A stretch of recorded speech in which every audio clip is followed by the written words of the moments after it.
sayet délégation bu Dagana daal dee ndar képp nag doxug nemmeeku gi nga xamante ni mi ngi ko amaloon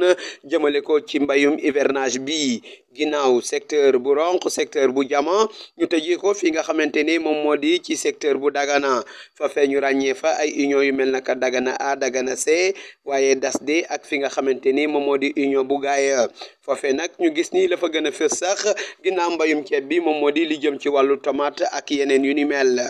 madame Ndoye directrice délégation bu Dagana ñëw ci leeral ak tënk ginnaaw ñetti fan yooyu lee waaw tey la sunu ñetteelu fanu tournée de suivi campagne mise en valeur hivernage 2021 2022 mu nekk dernière étape bi aussi ñu ko doon ndar keppe ci secteur u Dagana secteur u Dagana nag globalement vraiment liñ fi gis dal na xel ñu ngi nii fii ñu taxaw ci DASD pratiquement dans 15 jours la ñu war a récolter ñoom au total boo ko xoolee def nañu 1096 hectares u ceeb donc yaakaar naa presque fi mu nekk nii ñu ngi waaj a récolte yi donc globalement daal liñ ci gis mooy financement bi boo ko xoolee par rapport ak la LBA presque 21% wu mise en valeur bi la LBA financé engrais bi aussi en tout cas début bi amoon na quelques perturbations mais après par la suite ça a été corrigé amatul benn problème la situation phytosanitaire aussi elle est relativement calme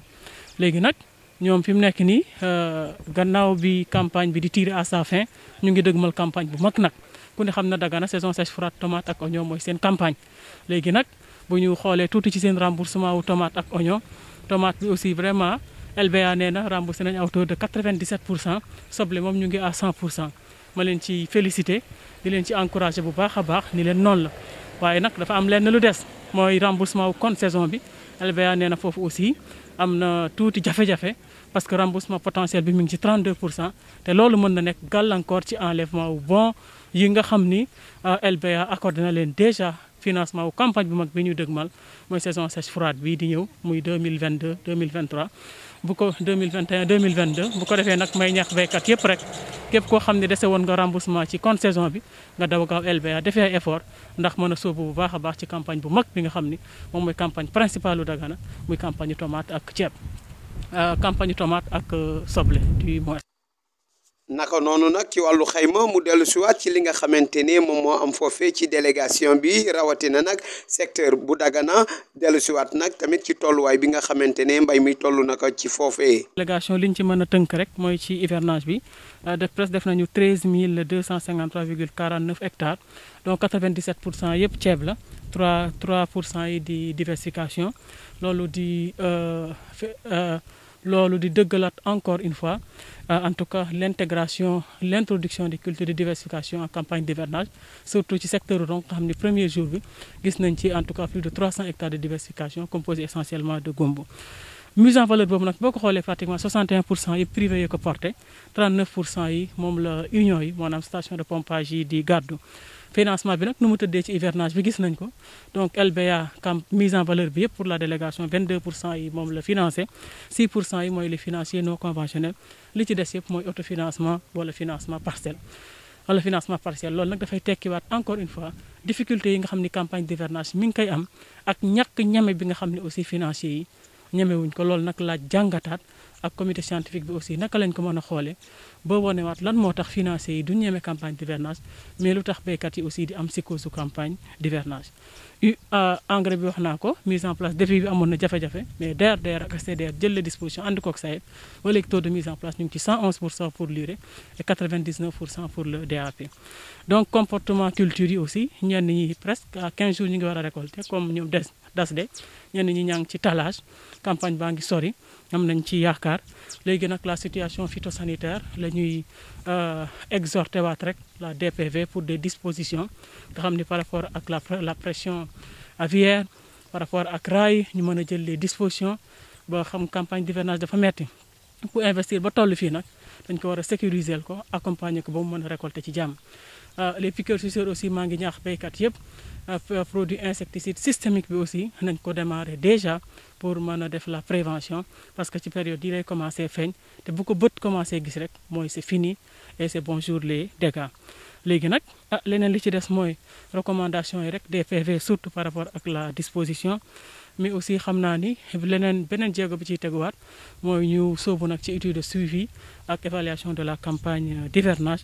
bu ko defee aussi en tout cas di jox rendez-vous partenaires yëpp ci évaluation campagne d'hivernage bi loolu moo ñuy permettre nag ci cappaandaw li ñu mën a wax ay la yëwén campagne d'hivernage bi lii nii moo ci génn lii moo nekkoon gàllankoor yi pour que bu déwénee ñu mën a éviter loolu du ma tëj nag te remercier wu ma la participation des partenaires bu tey bi dafa ala dawme avec la participation du CIFA participation du CGN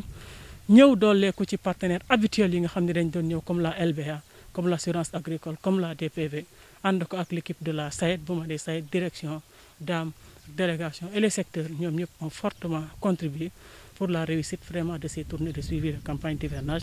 donc di leen jox rendez-vous et vraiment évaluation wu campagne wàllu digital encore une fois merci pour la couverture tax ngeen ba béykat bu nekk day toog ci néegam yore portable am mën a xew lan moo xew ci mbéy mi mën a xam yan jéego aussi lañ ciy jël loolu yëpp en tout cas pour le bien-être des producteurs. waaye nag ca weneen wàllu wa ñi nga xamante ne ñoom ñoo di président union yi fare ca wàllu woowee ñoom it dellu siwaat ci seenu kàddu kenn ku si nekk di wax taxawaay wi mu ci am ak it taxawaay wi nga xamante ne kuréel yi am na ko ci ñoom jëmale ci wàllu mbay mi moo xam muy SAED wala banque agricole. yàlla def na amoon nañu ay jafe-jafe ci départ bi ba yàlla def na ñu ànd si woon à la banque de LBA ak délégation ak la SAED de Dagana mais yàlla def na ba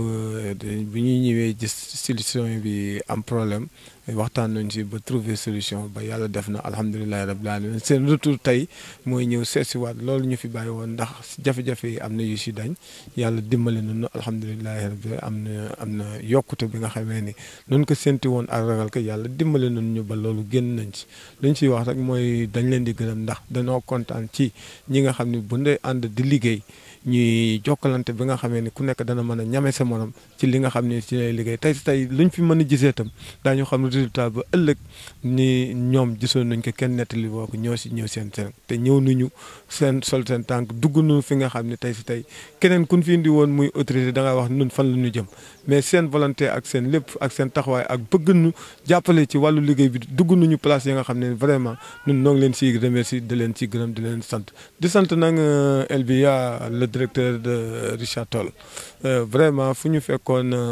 paysans yi nekk ci wax dëgg yàlla relevé nañu ba nga xamee ni tey